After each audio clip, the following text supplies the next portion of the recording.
दोस्तों फिलहाल मैं बैठा हुआ हूँ नई यामाहा FZ के वर्जन 4.0 में, और ये जो नए वाला वर्जन 4.0 है इसमें आपको नया इंस्ट्रूमेंट क्लस्टर दिया गया है। अब नया इंस्ट्रूमेंट क्लस्टर दिया गया है तो इसमें नए फीचर्स भी दिए गए, और इसकी जो ऐप कनेक्टिविटी होती है उसको भी अब बदल दिया गया है। पहले ये मोटरसाइकिल आपकी दूसरी ऐप से कनेक्ट होती थी, अब ये मोटरसाइकिल आपकी दूसरी ऐप से कनेक्ट होती है। तो दोस्तों अब ये मोटरसाइकिल आपको कैसे कनेक्ट करनी है, कनेक्ट करने के बाद क्या क्या फीचर्स आपके स्मार्टफोन में आएंगे और क्या क्या इसके इंस्ट्रूमेंट क्लस्टर में आएंगे, वही सब मैं आपको आज की इस वीडियो में दिखाने वाला हूँ।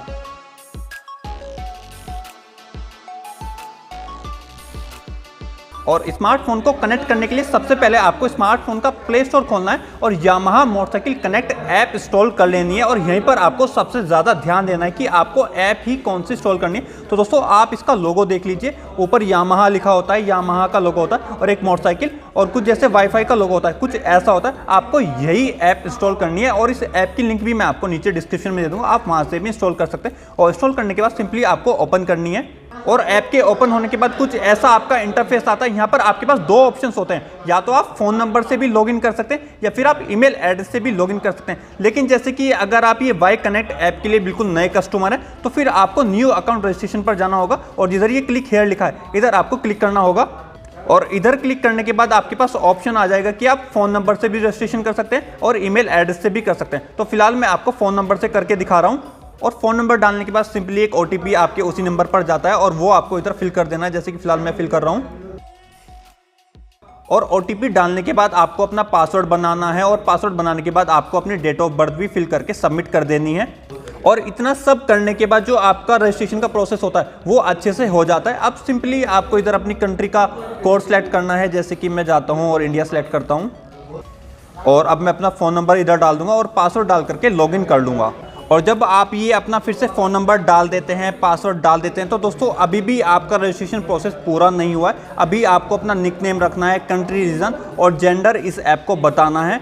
और अब आपका रजिस्ट्रेशन अच्छे से हो गया है और अब ये ऐप आपसे लोकेशन के लिए परमिशन मांगेगी, तो दोस्तों वो आपको अलाउ कर देना है। और अब आपकी डिस्प्ले पर आ जाएगा कि turn on the vehicle to be paired and press the next button. तो मतलब कि आपको आपकी मोटरसाइकिल का इग्निशन ऑन करना है और इग्निशन ऑन करने के बाद नेक्स्ट पर क्लिक कर देना है।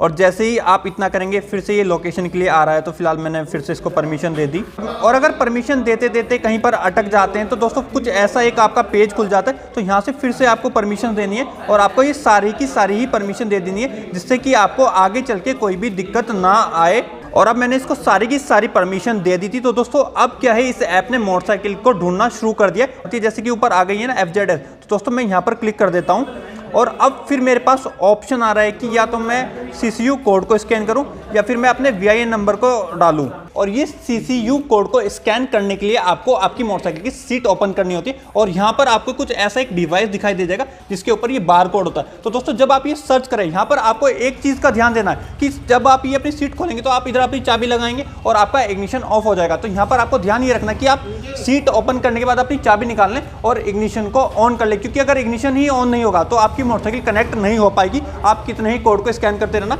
और अब मैं ये कोड को स्कैन करता हूं और अब ये कनेक्टिंग आ गया और अब मेरे स्मार्टफोन में भी आ रहा है, आप देख सकते हैं पेयरिंग मोड। तो दोस्तों मैं इसको एक्सेस दे करके पेयर कर देता हूं और फिर कुछ क्वेश्चंस आई हैं जिनको मैं आई अंडरस्टैंड पर क्लिक कर देता हूं और अब मेरी मोटरसाइकिल सिंपली कनेक्ट हो गई है।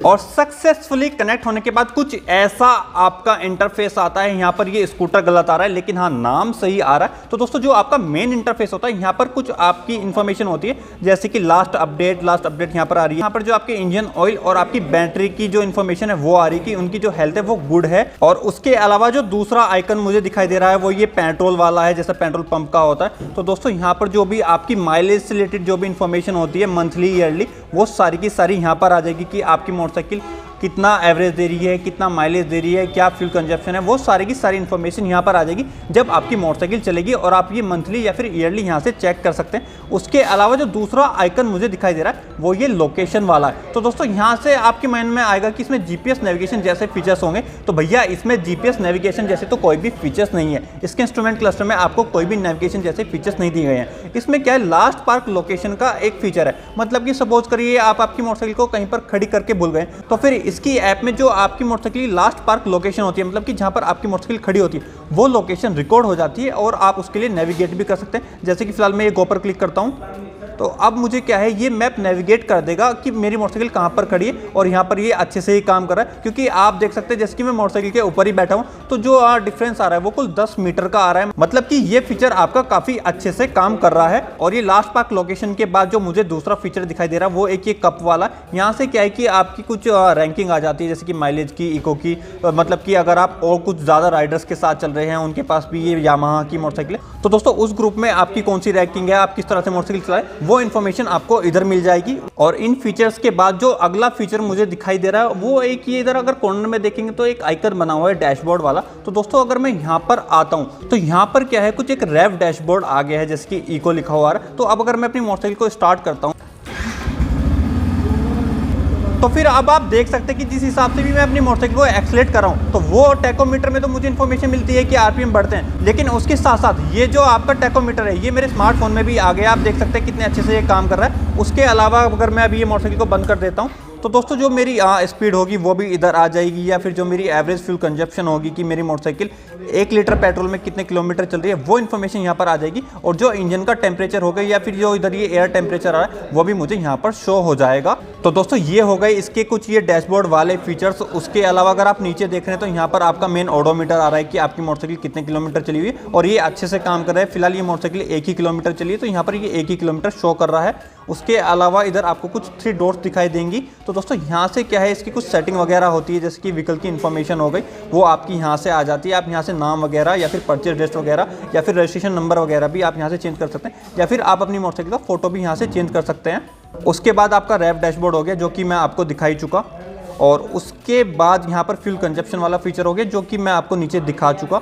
उसके बाद पार्किंग लोकेशन और रैंकिंग और राइडिंग लॉग्स, मतलब कि जो आपकी ये नीचे आइकन्स आ रहे हैं इनको आप यहाँ से भी एक्सेस कर सकते हैं। ये सारे के सारे वही फीचर्स हैं जिनके ऊपर मैं ऑलरेडी आपसे अभी बात कर चुका हूँ। और इन फीचर्स के बाद आपको नीचे सेटिंग्स का ऑप्शन दिखाई देगा। यहाँ से आप अपनी कुछ सेटिंग्स कर सकते हैं, जैसे कि यूज़र इन्फॉर्मेशन, राइडिंग लॉग्स, और आप चाहते हैं कि आपकी ये ऐप आपको मेंटेनेंस के लिए रिकमेंड करे तो वो आप यहाँ से ऑन ऑफ कर सकते हैं। मतलब कि अगर आप चाहते हैं कि आपकी ये ऐप आपको बताए कि भैया आपने जो सर्विस रिकॉर्ड इसमें डाला था कि कब मुझे सर्विस करानी है, कितने किलोमीटर के बाद या कितने टाइम पीरियड के बाद, तो दोस्तों वो पूरा होता है ये मोटरसाइकिल आपको बता दे कि भैया अब आप अपनी मोटरसाइकिल की सर्विस करा लीजिए। तो दोस्तों वो आप यहाँ से सेट कर सकते हैं। उसके बाद जो दूसरा ऑप्शन मुझे काम का लग रहा है मीटर नोटिफिकेशन सेटिंग का हो गया कि आप अपने जो इंस्ट्रूमेंट क्लस्टर है उसमें क्या क्या नोटिफिकेशन चाहते हैं वो आप यहाँ से डाल सकते हैं। जैसे कि जो भी ऐप की आपको इन्फॉर्मेशन चाहिए, जैसे कि कैमरा, क्रोम, क्लॉक सेटिंग, तो दोस्तों वो सब आप यहाँ से डाल सकते हैं।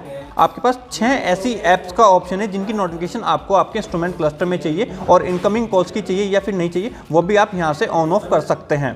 उसके बाद अगर आपको ईमेल पर नोटिफिकेशन चाहिए या नहीं चाहिए वो आप यहाँ से डाल सकते हैं। स्मार्टफोन की सेटिंग वगैरह आप यहाँ से कर सकते हैं, जैसे कि क्या क्या परमिशन आप चाहते हैं कि आप इस ऐप को दें वो सब आप यहाँ से ऑन ऑफ कर सकते हैं। लेकिन मैं तो आपको ये रिकमेंड करूँगा कि आप सारी की सारी परमिशन दे करके चलिए, नहीं तो ये ऐप कहीं ना कहीं पर दिक्कत कर सकती है और किसी ना किसी फीचर में आपको दिक्कत आ सकती है।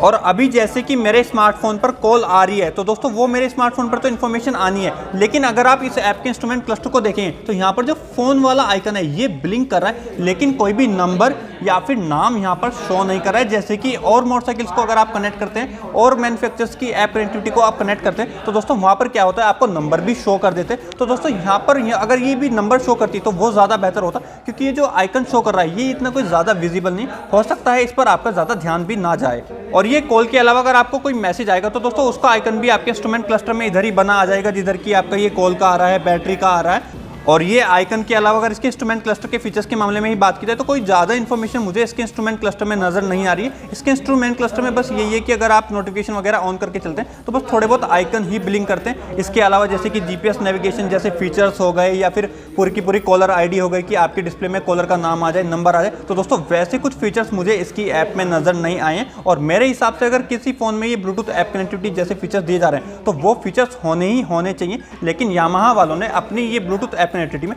ये ऐसे फीचर्स नहीं दिए हैं।